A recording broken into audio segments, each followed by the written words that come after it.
Today we'll be talking about the new Brooks Glycerin and Glycerin GTS 21. Is this still Brooks' most comfortable road shoe?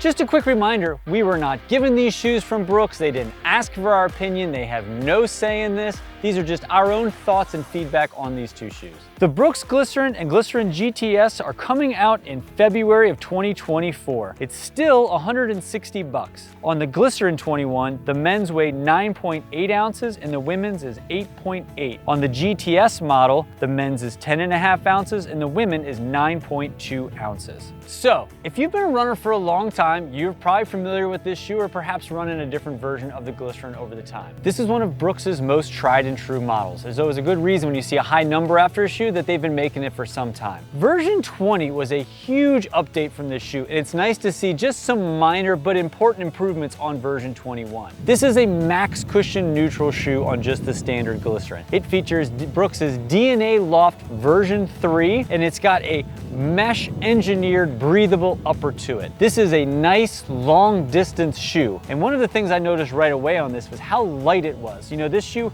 is a very oversized looking model now, and if you're somebody who's been with the Glycerin for years, it used to have such a lower profile to it, but in the last 2 years they've made this more of a nitrogen infused shoe, and you can kind of see that they've added a little spot here to give you that visual and to show where this shoe is pumped full of nitrogen to give it this sort of bulbous, balloony, oversized feel to it, yet it's unbelievably light for a shoe that weighs less than 10 ounces. You know, this is a pretty good hefty looking shoe, and you put it on your foot and it feels nice and cushy. I actually was surprised putting this on versus some of the older shoes of the Glycerin family, how much taller this shoe is in stack height. And that's one of the changes that they made in this, is they added more cushion. They added 2 millimeters more of stack height. And when you put it side by side against an older version of the Glycerin, you can tell the difference right away. And you can tell that it's much lighter. It's a really nice thing to be adding cushion to a shoe while taking away some of the weight to the shoe as well. I will say that, you know, this being a nitrogen infused shoe, they were trying to give you a feeling of much more of a responsiveness to it. This shoe is a max cushion shoe that almost feels a little firm, and not in a bad way. It just feels like when you're running on it, you're still immediately ready to come out of your stride when you're going through it. You're not sinking into it. It's funny, I ran in this shoe today and I felt tall the whole run. It's a really weird thing to say, but I can feel the nice stack height to it, and I didn't feel myself sinking into it. I felt myself nice and broad and tall running in this shoe the whole way. I also kind of felt that this shoe has a nice 10 millimeter heel to toe drop, and I was pretty apparent of it while I was running. I did feel myself a little more slanted when running through it. Not a good thing or a bad thing, it's just how the shoe is designed, and by not being something so soft or something built in a rocker platform like we see so many shoes, it kind of just keeps this nice high drop feel the whole way. It's a nice cushioned ride, not an overly responsive shoe, just a nice easy running shoe. The Glycerin for a lot of people is their long distance shoe. It is their marathon shoe. It is their workhorse all-day shoe, and really they've done a great job of keeping this shoe in that family. It's also a shoe that, from the Brooks side, to me, also runs a little bit on the wider side. I noticed putting it on right away that this is just the smidgest more narrow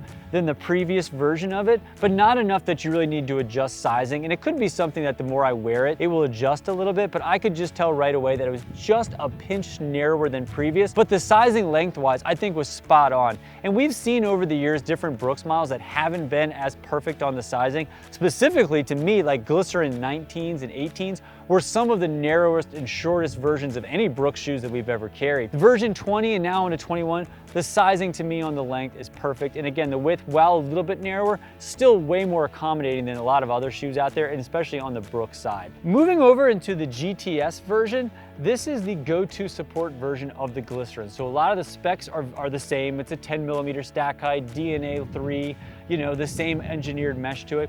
Even some of the same color schemes that you're seeing on both versions of it. The difference on this model though is the addition to the guide rail support system. The same support system you see on like the Ariel, the Beast, the Adrenaline, the Launch GTS, all of those shoes that have the inside medial support and the support on the lateral side. So if you're somebody who has any pronation issues, maybe somebody who needs a little extra support along the arch there, the addition of the guide rails will just kind of help keep you neutral, to keep you from any side-to-side mobility. We sell way more of the GTS version than we do of the neutral glycerin version. Our customer base tends to gravitate more towards stuff with more stability. So if you're somebody who does need a little bit more support or find yourself a little more flat-footed, definitely pick up the GTS version. And I would also say for somebody who's looking for a shoe for work, even if you're somebody with great arches and are more neutral, the difference in the firmness between the Glycerin and the Glycerin GTS, it's pretty little, honestly. So if you're kind of on the fence between a Glycerin and a Glycerin GTS, I kind of just say, go with the GTS. The guide rail stability in this shoe, unlike some of the previous, what the shoes kind of used to be, this is fine for somebody who goes to the outside or the inside. But if you're somebody who's straight neutral, the guide rail system isn't going to push you any which way naturally. So you can feel good by adding that, even if you don't really need it. But on a long day when maybe you're getting a little sloppy and you're getting a little tired, having that additional support on both the medial and lateral side will do wonders for your body and keeping you more in a nice, upright, natural, neutral position and take some pressure off the hips, knees, and lower back. So again, for my customer base at our shop, we do much better with the Glycerin GTS than the Glycerin. But if you're somebody who's just a neutral runner, the Glycerin is an awesome option.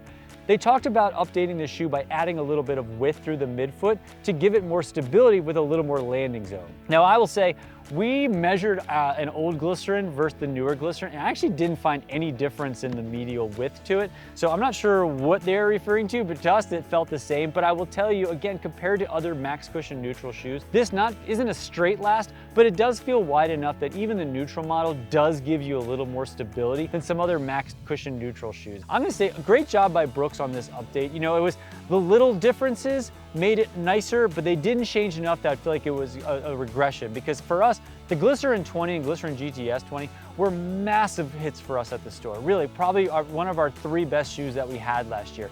The update was spectacular, so we were really worried about the new update because we didn't want to see it going back to how it used to be. They did a great job by adding cushion to it, by redesigning the upper a little bit on it, and just making it overall, the color schemes look great on it. So I can't see any reason why this shoe wouldn't continue to be a huge success for Brooks, a good success for us at our shop, and just a nice model for people looking for a longer mileage shoe or an all-day shoe. We're actually recording this in the middle of November, and as I mentioned, this shoe doesn't come out until February, so I was really excited to get a pair on my foot and go run in it. If you are somebody who has a local shop near you, let's just say you're in the greater Westminster area and you find yourself in Run More between now and February of 24, you might find this shoe available, even though it won't be available online anywhere for the coming months. I think some special retailers out there were able to get their hands on their pairs early. We were on that list, so just pop into a local shop and see if you're able to pick these guys up early. Maybe you'll surprise yourself with an early Christmas gift of the Glycerin 21 this year.